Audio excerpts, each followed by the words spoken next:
Hello friends, હું જયશ્રી વી ગોસ્વામી તમારું સ્વાગત છે જયશ્રી કિચન હાઉસમાં. તો ફ્રેન્ડ્સ, આજે આપણે બનાવીશું ઠંડીમાં ખવાતો હેલ્ધી ગાજરનો હલવો.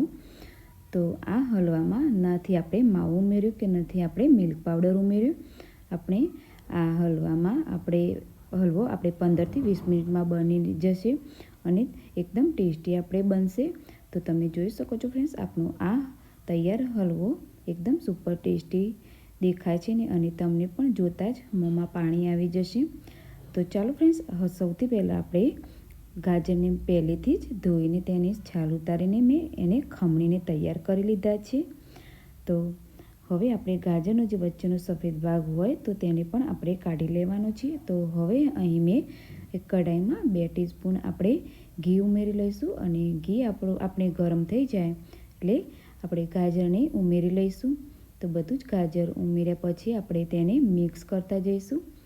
તો અહીં આપણે ગેસની ફ્લેમ હાઈ જ રાખવાની છે, અને ગેસની ફ્લેમ હાઈ રાખીશું તો જલ્દીથી આપણો આ ગાજરનો હલવો આપણે બની જશે, અને શેકાઈ જાય ત્યાં સુધી આપણે તેને મિક્સ કરતા જઈશું.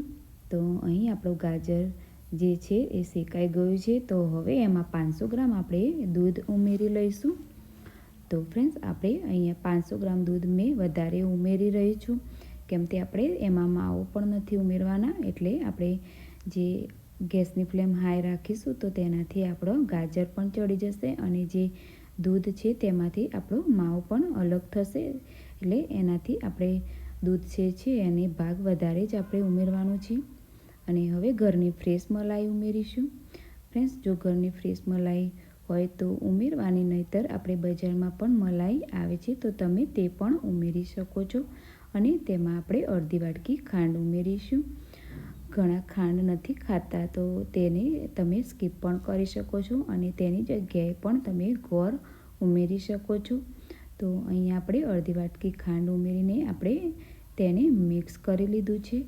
તો ફ્રેન્ડ્સ, અહીં જોઈ શકો છો આપણો માવો પણ અલગ થઈ ગયો છે. તો હવે પછી આપણે ગેસની ફ્લેમ એકદમ સ્લો રાખીને મિક્સ કરતા જઈશું. તો આ રીતના એકદમ સરસ આપણો આ હલવો તૈયાર થશે.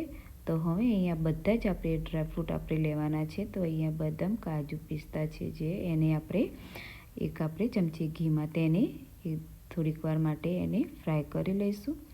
તો અહીંયા આપણે જે બધા ડ્રાયફ્રૂટ છે તે ફ્રાય થશે, તો એનાથી આપણો ગાજરના હલવામાં બહુ જ સરસ ટેસ્ટ આવશે. તો અહીં બધા જ આપણે ડ્રાયફ્રૂટ છે તેને ઉમેરી લઈશું. તો આ રીતે તમે કરજો ટ્રાય, બહુ જ સરસ બને છે ફ્રેન્ડ્સ. તો બધું મિક્સ કર્યા પછી તેને આ રીતે મિક્સ કરી લઈશું, અને આપણે ગેસની ફ્લેમ આપણે હવે બંધ જ કરી દેવાની છે. તો અહીંયા મેં 4 નંગ ઇલાયચી પાવડર ઉમેર્યો છે, તો એ પણ ઉમેરી લઈશું, અને એ પણ મિક્સ કરી લઈશું. અને હવે અહીં આપણે જે કિસમિસ છે તેને ઉમેરી લઈશું. તો અહીંયા મેં કિસમિસના દાણા ઉમેરી લઈશું, અને એ પણ મિક્સ કરી લઈશું ફ્રેન્ડ્સ. તો તમે જોઈ શકો છો ફ્રેન્ડ્સ, તમે આ ઠંડીની સિઝન છે, તમે ચોક્કસ આ ગાજરનો હલવો ટ્રાય કરજો. બહુ જ સરસ ટેસ્ટી બને છે, અને હેલ્ધી તો છે જ. અને તમને જો મારી આવી જ રેસીપી ગમતી હોય તો મારી ચેનલ જયશ્રી કિચન હાઉસને સબસ્ક્રાઈબ કરી દેજો, અને બાજુમાં આપેલા બેલ આઇકનને પ્રેસ કરજો, જેથી મારી દરેક રેસીપીની નોટિફિકેશન તમને મળતી રહે.